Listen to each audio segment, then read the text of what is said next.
If you're thinking about buying a home in Greater Orlando or anywhere really, this video could save you a ton of stress, ton of money, and future regrets. Today, we're diving into the types of homes you might want to avoid purchasing. If you're house hunting, it's easy to get caught up in the excitement and overlook some potentially big red flags.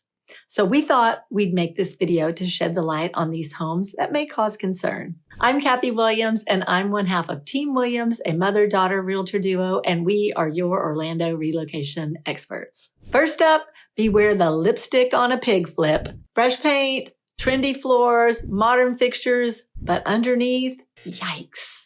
Don't get me wrong, not all flips are bad. Some are beautifully done by reputable investors. However, I've seen some homes where they swapped out cabinets but left original 50-year-old plumbing, for example. So when you look at a flipped home, observe the quality of work. And if it looks like they cut corners or if it looks cosmetically off, I recommend moving on.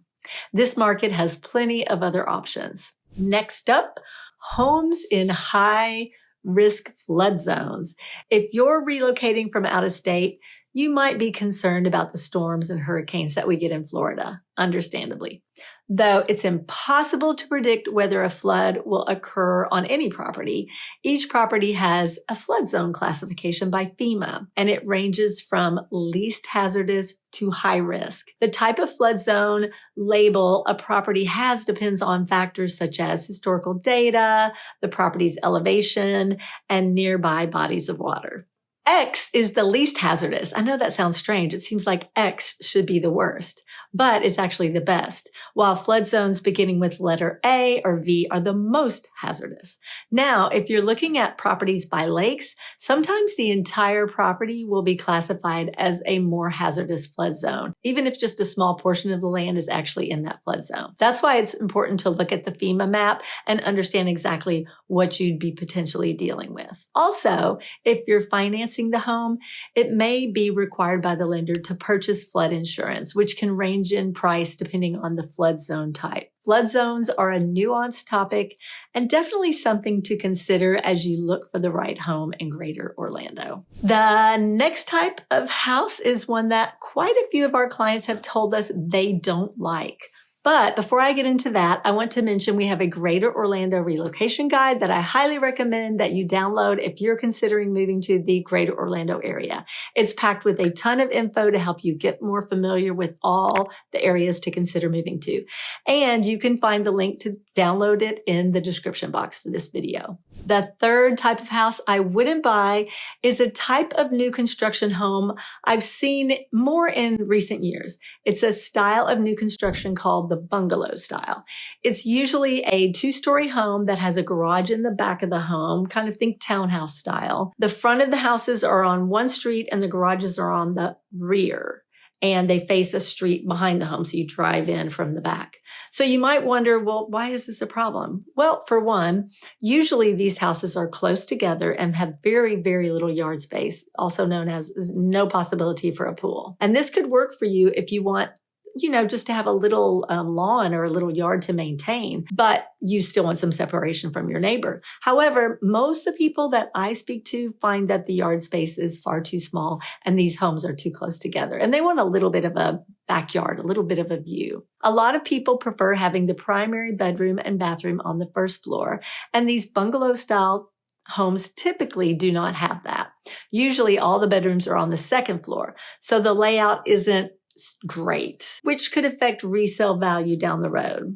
Altogether, I might stay away from looking at these homes unless you're okay with this particular kind of layout and construction style. Now, there's another thing we need to talk about, homes with unpermitted addition. There are some homes out there that have patio or garage conversions to livable spaces, or the home has an addition that is not original to the home. I see these in older homes usually, and while more space sounds great, if the work wasn't permitted, it could be poorly done. Not to mention that lack of a permit can lead to legal issues, fines, and potential complications with property insurance. And while the city might never find out about the unpermitted work, these projects in a home can affect the resale value, either because Future buyers will care about the addition being properly permitted, or a lot of times I find these additions look a little bit odd or take away from valuable space in the home. For example, garage conversions add livable space, but they take away space for your car and for storage. For any home with an addition or conversion, I would check the city records to make sure it is permitted. If not, I would walk away. Homes with a bad view. The fifth type of home I wouldn't buy is one where there's a bad view in or around the home. In particular, I'm talking about homes with nearby huge transmission lines or towers. In the past, when I've shown a home that has a huge transmission line nearby, it was a deal breaker almost immediately. This is another potential issue with the resale value because the buyer pool, the amount of interested buyers, will be a lot smaller for a home with this sort of view. Now on to our bonus. The home you shouldn't buy, in our opinion, is a wood frame home. Now, I'm not here to bash every single wood frame home. Some are built really well and maintained well over the years. But if you're buying in Florida, you really need to weigh the cons of wood frame houses because there's a lot of moisture in Florida, which makes wood frame homes vulnerable to termites and wood rot. If you do fall in love with a wood frame home, make sure you get a really, really thorough inspection. And I mean more than the usual general inspection. You want to be sure to get a wood destroying organism report and know what shape that wood is. You also want to have them do the moisture readers and all of that when they do the inspection. Whether there's a history of termite damage and prevention, you want to check that, and what kind of insulation and moisture barrier you're going to be working with. It's not necessarily a deal breaker, but it is a red flag unless it's been really well maintained. And if you're comparing it to a block home, get the home with the block construction. There are far more options with block construction, so it's easier and safer to avoid wood frame construction altogether. So there you have it. We've got plenty more tips where this came from. If you're ready to start your Orlando home search, check out the link in the description box to contact us. I'm looking forward to chatting with you. Hope this video was helpful. If you found this video helped you, do me a favor, hit the like button, subscribe, and drop a comment below if you've seen any of these red flags while house hunting. Until next time, hope you have a great day. Bye-bye now.